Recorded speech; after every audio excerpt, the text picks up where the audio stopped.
Really దేవుని ప్రేమని మనం తెలుసుకోవటం ఎంతో భాగ్యం. దేవుణ్ణి కనపరచడం అది మన జీవితానికి ఆశీర్వాదకరం. ఈ యొక్క చివరి దినాల్లో, ఈ అంత్య దినాల్లో, ఈ భయంకరమైన దినాల్లో దేవుని బిడ్డలారా, యేసయ్య కొరకు బ్రతకడానికి, యేసయ్య లాగా బ్రతకడానికి, యేసుతో మనం జీవించడానికి మన జీవితాలు సమర్పించుకోవాలి. ఎందుకంటే నీలాగా బ్రతకాలి, నీలాగా నడవాలి, నీలాగా చేయాలి, నీలాగా మాట్లాడాలి, నీతో పాటు నడవాలనే ఆ దర్శనం కలిగి ఈ దినాల్లో మనం ముందుకు సాగాలి. దేవుని బిడ్డలారా, ఎవరిలాగా మనం ఉంటే ఏమీ చేయలేం, కానీ మన జీవితంలో యేసయ్య లాగా ఉండటానికి మన హృదయాన్ని ఈ రాత్రి సమర్పించుకుందాం. ఎందుకంటే సమాధానకర్త, ప్రేమ స్వరూపి, కనికర స్వరూపుడు ఈరోజు మనందరితో మాట్లాడబోతుండగా దేవుని గట్టిగా చెప్పకూడదాం ఒకసారి.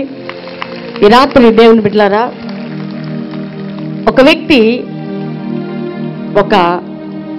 చాలా ఇష్టమట కుక్కల్ని పెంచడం, చాలా ప్రేమించేవాడట. అయితే చిన్న కుక్క పిల్లల్ని తెచ్చుకోవాలని చెప్పి కుక్కలు అమ్మేటువంటి షాప్కి వెళ్ళాడట. అక్కడ చిన్ని కుక్క పిల్లలు ముద్దుగా అందంగా తోకొప్పుకుంటూ ఒక 5-6 కుక్క పిల్లలు ఆయన చుట్టూ తిరుగుతూ ఆయన నాకుతున్నాయి. అందంగా ఉంటాయి కదా, ముద్దుగా చిన్నగా. ఆ కుక్క పిల్లలు ఆయనను గుంజుతుంటే, నాకుతుంటే ఆనందిస్తున్నాడట. చాలా చక్కగా ఉన్నాయి, ఇదెంత రేటు అని అడుగుతున్నాడట ఓనర్ని. అయితే ఇవి తిరుగుతున్నప్పుడు ఆయన వీటిని చూస్తూ ఒక మూలకు చూశాడట. ఆ మూలలో ఒక కుక్క పిల్ల పడుకొని ఉందట, వీటితో పుట్టిన కుక్క పిల్ల. అయితే ఆ యొక్క కొనుక్కుంటున్న వ్యక్తి అంటున్నాడట, మరి ఈ కుక్క పిల్లలు ఎంత రేట్ ఇస్తావయ్యా అని చెప్పినప్పుడు ఆ యొక్క యజమానుడు చెప్తున్నాడు, తీసుకోమని ఇంత రేట్ అని. అయితే ఆ మూలకు పడుకుంది చూసావా, నాకు ఆ కుక్క పిల్ల కావాలి అని అడుగుతున్నాడట.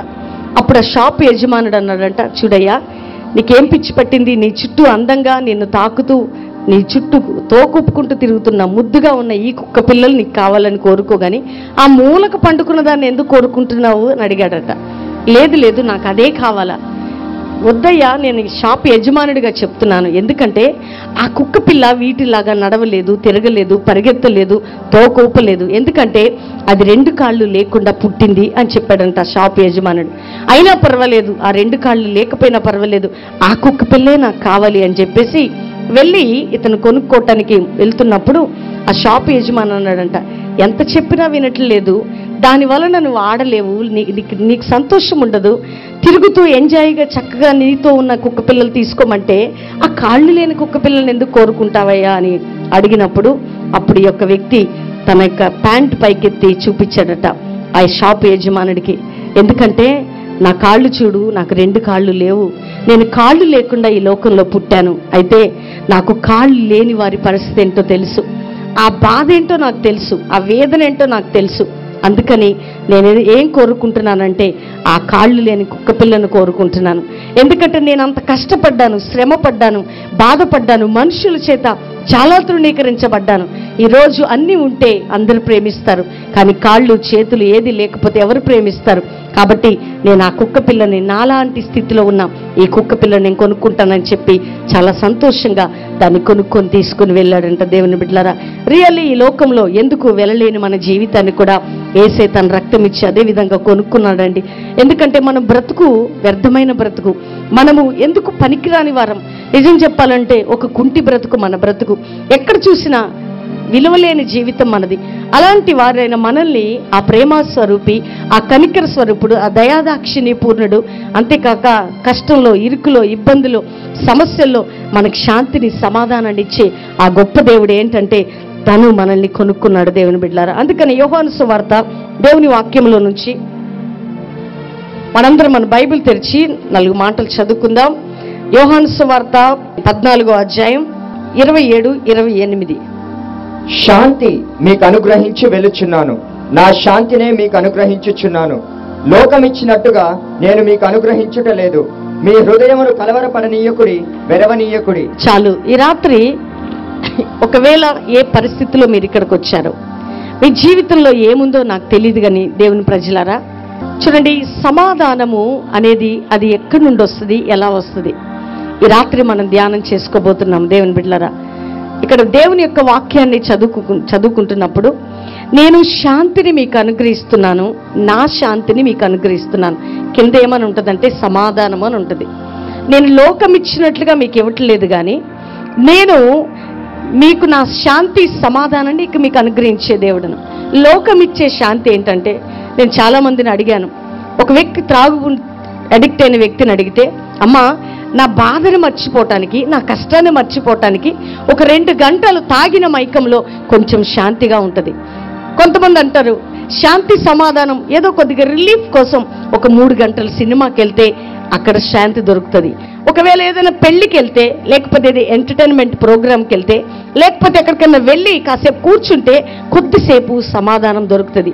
అందుకని యేసుక్రీస్తు ప్రభు అంటున్నాడు, ఈ లోకం ఇచ్చే శాంతి కాదు కానీ నేను సంపూర్ణ సమాధానాన్ని మీకు ఇచ్చి వెళ్తున్నాను అంటున్నాడు. దేవుని బిడ్డలారా, చూడండి, ఒక వ్యక్తికి సమాధానము శాంతి లేనప్పుడు ఆ వ్యక్తి పిచ్చివాడైపోతాడండి.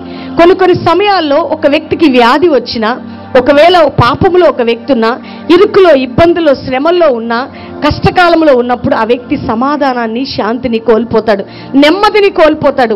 ఎంతమంది ఉన్నా, ఎవరు ఉన్నా హృదయంలో ఆ శాంతి సమాధానము లేకపోతే మనం ఏమీ చేయలేము దేవుని బిడ్డలారా. కానీ అది కొనుక్కుంటే వచ్చేది కాదు, ఎవరినో అడిగితే వచ్చేది కాదు, ఎవరినో బ్రతిమలాడితే వచ్చేది కాదు. అది ఎక్కడి నుండి వచ్చేదంటే ప్రభుని యేసు యొద్ద నుండి మాత్రమే వస్తుంది దేవుని బిడ్డలారా. అందుకని యేసయ్య మీ హృదయములని కలవరపడనీయకుడి. మీకు లోకమిచ్చే శాంతి నేను ఇవ్వట్లేదు, లోకమిచ్చే సమాధానం ఇవ్వట్లేదు. దేవుడిచ్చే శాంతి ఏంటంటే ఆ హీబ్రూ భాషలో అది పరిపూర్ణం, అంటే సంపూర్ణమైనదట. పూర్తిగా ఈ రోజు ఉండేది కాదు, రేపు వెళ్ళిపోయేది కాదు, రేపు ఉండి ఎల్లుండి వెళ్ళిపోయేది కాదు దేవుని బిడ్డలారా. ఎందుకంటే ఈ రోజుల్లో మనుషులు శాంతి సమాధానం లేకుండా తిరుగుతున్నారు. ఎక్కడ చూసినా అల్లరులు, కొట్లాటలు, నెమ్మది లేదు, సమాధానం లేదు. భార్యాభర్తలుగా ఉంటున్నారు, సమాధానం లేదు. సంఘాల్లో సమాధానం లేదు, కుటుంబాల్లో సమాధానం లేదు. ఒకవేళ 2 అక్క చెల్లెలు ఉంటే సమాధానం లేదు. ఎక్కడ చూసినా ఈ యొక్క సమాధానం ఉండని పరిస్థితిలో ఈ లోకం అనుభవిస్తూ ఉన్నది. అందుకనే దావీదు అంటాడు, తండ్రి నాకెక్కడ సంతోషం లేదు కానీ నీ సన్నిధిలోనే సంపూర్ణ సంతోషం. ఎందుకంటే నీ సన్నిధిలోనే సుఖము, నీ సన్నిధిలోనే శాంతి. ఎందుకంటే ఎవ్వరూ నాకు అది ఇవ్వలేరు, కానీ అన్ని ఉన్నా, రాజ్యమున్నా, రాజునైనా, అధికారులైనా, కుమారులున్నా, ఏమున్నా నా సమాధానకర్తవు నీవే అని దేవుణ్ణి ఆరాధిస్తుంటాడు. దేవుని బిడ్డలారా, ఈ రాత్రి నువ్వు శాంతి లేకుండా ఇక్కడికి వచ్చావా? నీ భర్తను బట్టి సమాధానాన్ని కోల్పోయావా? నీ కుటుంబంలో నెమ్మది లేదా? అప్పుల బాధతో అప్పులు వాళ్ళు నీ ఇంటికి వచ్చి నిన్ను గాయపరుస్తున్నప్పుడు, అవమానపరుస్తున్నప్పుడు నీ ఇంటిలో సమాధానం బయటకు వెళ్ళిపోయిందా? ఒకవేళ ఒంటరి జీవితాన్ని నువ్వు జీవిస్తున్నావా? ఎవరు ఉన్నా ఈ యొక్క నీకున్న పరిస్థితులను బట్టి, నీ జీవితంలో ఉన్న పాపాన్ని బట్టి శాంతి, సమాధానం, నెమ్మది లేని స్థితిలో నువ్వు ఉన్నట్లయితే ఈ రాత్రి యేసుక్రీస్తు ప్రభు ఏమంటున్నాడంటే, నేను నీకు లోకమిచ్చే సమాధానం కాదు కానీ సంపూర్ణ సమాధానాన్ని అనుగ్రహించడానికే ఈ పట్టణంలో అడుగుపెట్టిన దేవుడునని నీతో మాట్లాడుతున్నాడు. సహోదరి, నిజమే అండి, ఎక్కడో అపవాది శక్తులు శాంతి లేకుండా చేస్తున్నాయి. అనేక వ్యాధులు, డాక్టర్ చెప్తారు నీకు క్యాన్సర్, నువ్వు కొద్ది రోజుల్లో చనిపోతావు. ఆ ఇంట్లో సమాధానం కొదవైపోతుంది. ఇంకొక డాక్టర్ అంటాడు ఎయిడ్స్, నీకు ఆ వ్యాధికి మందు లేదు, నువ్వు చనిపోబోతున్నావు. ఎందుకు? నీ పాపం వల్ల ఆ యొక్క ఈవిల్ స్పిరిట్ నీ బాడీలోకి వచ్చేసింది. నిన్ను బట్టి నీ బిడ్డలకు శాంతి లేదు, నీ భార్యకి శాంతి లేదు, సమాధానం లేదు, నెమ్మది లేదు. కానీ నీకు డాక్టర్ ఇవ్వలేడు, ఈ లోకంలో ఎవరు ఇవ్వలేరు. కానీ పరమ వైద్యుడు, ప్రేమ స్వరూపి, కనికర స్వరూపుడు, దయాదాక్షిణ్య పూర్ణుడైన యేసుక్రీస్తు ప్రభు ఈ రాత్రి అంటున్నాడు, అమ్మా నీకు శాంతి లేదా? సమాధానం లేదా? నెమ్మది లేదా? ఒంటరి స్థితిలో ఉన్నావా? అయితే ఈ రాత్రి నేను సమాధానకర్తను, నీకు సమాధానం ఇచ్చే దేవుడును అని నీతో వాగ్దానం చేస్తున్నాడు.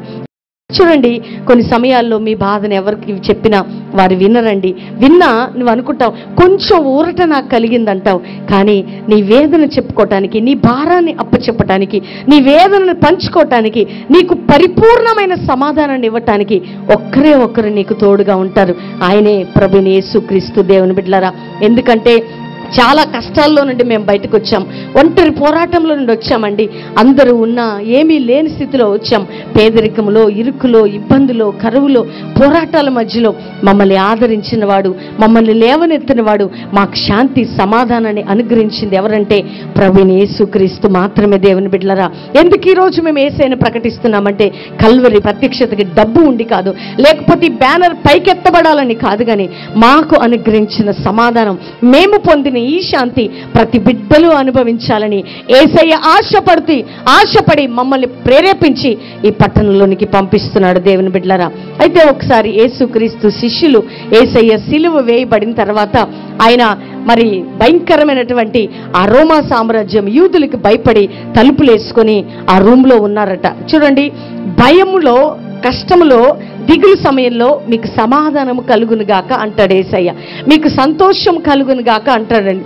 నీకు ఎవరితో మాట్లాడినా కొన్నిసార్లు నువ్వు అనుకుంటావు, ఈ బ్రదర్తో మాట్లాడితే, ఆ సిస్టర్తో మాట్లాడితే, ఆ సహోదరుతో మాట్లాడితే నువ్వు అనుకుంటావు కొద్దిసేపు ఊరట కలుగుతుందని. కానీ ఆదరణకర్త, సమాధానకర్త అయిన యేసుక్రీస్తు పాదాల చెంతకి నువ్వు వెళ్ళినప్పుడు దేవుడు ఏం చేస్తాడు తెలుసా? లోకము ఇవ్వలేని సమాధానాన్ని దేవుడు నీకు అనుగ్రహిస్తాడు. సహోదరి, సహోదరుడా, ఒకవేళ నువ్వు ఇక్కడ త్రాగుడికి అడిక్ట్ అయి కూర్చున్నావా, పాపానికి బానిసయ్యావా, నీ పాపము నీ జీవితంలో ఉంది కాబట్టి నీకు శాంతి లేదు, సమాధానం లేదు, నెమ్మది లేదు, ఆదరణ లేని స్థితిలో ఉన్నావేమో. కానీ ఈ రాత్రి నా దేవుని సమాధానం నీ గృహంలోకి రాబోతున్నది.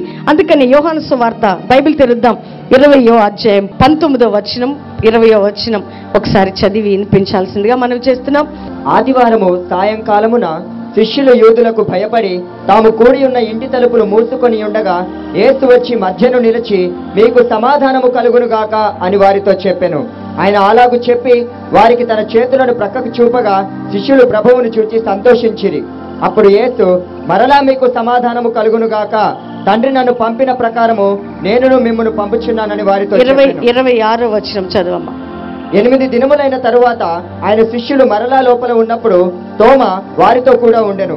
తలుపులు మూయబడి ఉండగా యేసు వచ్చి మధ్యను నిలిచి, మీకు సమాధానము కలుగును గాక అనెను. చూడండి, యేసుక్రీస్తు శిష్యులు చాలా భయముతో తలుపులు వేసుకొని ఉన్నారట. ఈ రోజుల్లో నువ్వు కూడా భయపడుతున్న అనుభవంలో ఉన్నావేమో. నీకు కూడా అప్పులనే భయం, కుటుంబ పోరాటం అనే భయం, కొన్ని సమయాల్లో నీ రోగం అనే భయం, సేవా జీవితంలో నలిగిపోయేటువంటి భయం, రకరకాల భయాలు నీ జీవితంలో ఉండొచ్చు.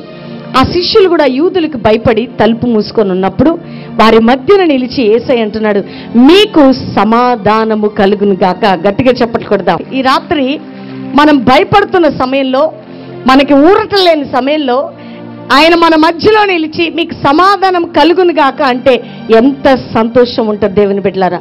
యేసుక్రీస్తు ప్రభు శిష్యులు ఎప్పుడైతే సమాధానం కలుగును గాక అని ఆయన మాట విన్నారో వారి హృదయంలో సంతోషం కలిగిందంట. ఎందుకంటే భయముతో ఉన్నారు, పిరికితనంతో ఉన్నారు, ఎప్పుడు ఏమి జరిగిద్దో అనే టెన్షన్ వారి మనసులో ఉంది. కానీ వారి కలవరాన్ని, వారి భయాన్ని, వారి మానసిక ఒత్తిడిని గ్రహించిన యేసయ్య వారి మధ్యలో నిలబడి అంటున్నాడు, నీకు సమాధానము మీకు కలుగును గాక. ఈ రాత్రి నా ప్రియ సహోదరి, నీ కుటుంబంలో ఏ భయం ఉందమ్మా? నీ భర్తని గురించి భయం ఉందా? నీ బిడ్డల గురించి భయపడుతున్నావా? దైవ సేవకుడిగా నీ సేవను గురించిన భయం నీకుందా? నీ హృదయంలో తెలియని కలవరం ఉందా? ఒకవేళ పోరాటాన్ని నువ్వు అనుభవిస్తున్నావా? నెమ్మది లేని స్థితిలో నువ్వు ఉన్నావా?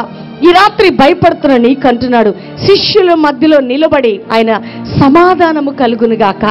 చూడండి, ఒకేసారి ఎప్పుడైతే యేసయ్య నోట్లో నుంచి ఆ మాట వచ్చిందో వారికి సంతోషం కలిగిందంట. దేవుని బిడ్డలారా, సహోదరుడా, కృంగిపోయిన అనుభవంలో, నలిగిపోయిన అనుభవంలో ఉన్నప్పుడు ఎవ్వరు నిన్ను ఆదరించరు, ఓదార్చరు, నీ హృదయంలో ఉన్న భయాన్ని తీసివేయరు. ఒక్కరే ఒకరు నిన్ను అర్థం చేసుకుంటారు. నీ భయములన్నిటిలో నుంచి నిన్ను విడిపించి నీకు సమాధానం ఇచ్చేది ఎవరంటే ప్రభువైన యేసుక్రీస్తు మాత్రమే. దేవుని బిడ్డలారా, మేము అప్పుల్లో ఉన్నప్పుడు, ఇరుకుల్లో ఉన్నప్పుడు, ఇబ్బందుల్లో ఉన్నప్పుడు, అందరూ మమ్మల్ని వదిలిపెట్టినప్పుడు, ఒంటరి స్థితిలో ఉన్నప్పుడు, అందరూ మమ్మల్ని విడిచిపెట్టి వెళ్ళిపోయినప్పుడు యేసయ్య అన్నాడు, నేను నా హృదయంలో మీరు కలవరపడొద్దు, కానీ మీ హృదయంలో నా శాంతిని, సమాధానాన్ని మీకు అనుగ్రహించబోతున్నాను. ఎందుకంటే వెలివేయబడిన స్థితి, ఒంటరి స్థితి, మీ పేదరికం చూసి, మీ ఇరుకు చూసి, మీ ఇబ్బంది చూసి రేపు ఎట్లా బ్రతుకుతామో చూడండి. ఏ విధంగా పిల్లలు పెళ్లి చేయాలి, ఏ విధంగా నా కుటుంబాన్ని కట్టుకోవాలి, అయ్యో నా భర్త చూస్తే త్రాగుబోతే, అయ్యో నా భార్య లేదే, అయ్యో నా కుటుంబంలో ఈ శోధన ఉందే, నేను ఏ విధంగా ముందుకు వెళ్ళాలి అనే మానసిక భయం, కుటుంబపరమైన భయం, శారీరక సంబంధమైన భయం, ఆత్మ సంబంధమైన భయం, ఎన్ని భయాలు నీకున్నా యేసుక్రీస్తు ప్రభు నీకు ఇచ్చే వాగ్దానం ఏంటంటే నీ మధ్యలో నిలబడి నీకు నేను సమాధానకర్తను, సమాధానం ఇవ్వబోతున్నాను అంటున్నాడు. దేవుని బిడ్డలారా, ఈరోజు నెమ్మది లేదమ్మా, భయపడకు. కృంగిపోయిన స్థితిలో ఉన్నావా? భయపడకు. ఒకవేళ పాపానికి బానిసై నీ పాపము నీ జీవితంలో వేదన కలుగు చేస్తుందేమో, నువ్వు పాపివే అని సమాజం అంటదేమో. చూడండి దేవుని బిడ్డలారా, ఒక వ్యక్తి తాగితే తాగుబోతూ అంటారు, ఒక వ్యక్తి తిరిగితే తిరుగుబోతూ అంటారు, ఒక వ్యక్తి పాపంలో ఉంటే నువ్వు పాపివే అంటారు. కానీ యేసయ్య ఎప్పుడు అలా అన్నాడు. నువ్వు పాపివైనా, నువ్వు తిరుగుడికి బానిసైపోయినా, నువ్వు త్రాగుడికి బానిసైపోయినా, నీ మధ్యలో నిలబడి నీ పాపమును నీ నుంచి దూరం చేసి నీకు పరిపూర్ణమైన సమాధానాన్ని, శాంతినిచ్చేది ఎవరంటే ప్రభువైన యేసుక్రీస్తు మాత్రమే దేవుని బిడ్డలారా. ఎందుకంటే నెమ్మది లేని వారు ఈ లోకంలో ఎంతో మంది ఉన్నారండి, సమాధానం లేని వారు ఎంతో మంది ఉన్నారు. ఒకసారి యేసుక్రీస్తు ప్రభు ఏం చేశాడంటే, ఆయన వెళ్తూ వెళ్తూ సమాజ మందిరంలోకి అడుగు పెట్టాడు. చూడండి, ఆయన అనేక ప్రాంతాలు తిరుగుతూ ఉన్నాడు, అనేక ప్రజల దగ్గరికి వెళ్తున్నాడు. చాలా మందిని యేసే స్వస్థపరిచాడు. బైబిల్ గ్రంథంలో రేపు చనిపోతాను, ఎల్లుండి చనిపోతాను, లేకపోతే నాకు హోప్లెస్, ఇంతకు ఎంతో మంది సాక్ష్యాలు చెప్పారండి. రేపు నేను చనిపోతాను టైంలో లైవ్ కార్యక్రమం చూస్తూ నా జీవితానికి హోప్ వచ్చింది, దేవుడు నాకు సమాధానం ఇచ్చి ఆరోగ్యం ఇచ్చి ఈ రోజు నన్ను నిలబెట్టడమే కాక నాలాగా ఎంతో మందిని బ్రతికిస్తున్నాడని. దేవుడు చంపే దేవుడు కాదండి, దేవుడు నిన్ను శిక్షకు అప్పచెప్పే దేవుడు కాదు, దేవుడు నిన్ను విడిచిపెట్టి నువ్వు పాపివని పక్కకు నెట్టే దేవుడు కాదు. నువ్వు పిరికితనముతో, భయముతో, ఆందోళనతో, వ్యాధితో, సమస్యతో, పాపంతో ఉంటే నిన్ను పక్కకు పెట్టి తప్పుకునే దేవుడు కాదు. కానీ నీ కొరకు సిలువ వేయబడి ప్రాణం పెట్టి రక్తం కార్చి మరలా రాబోతున్న యేసయ్య ఏమంటున్నాడంటే, నువ్వెంత పాపివైనా నీ పాపాన్ని క్షమించి నేను నీకు సమాధానానికి కర్తగా ఉంటాను అంటున్నాడు.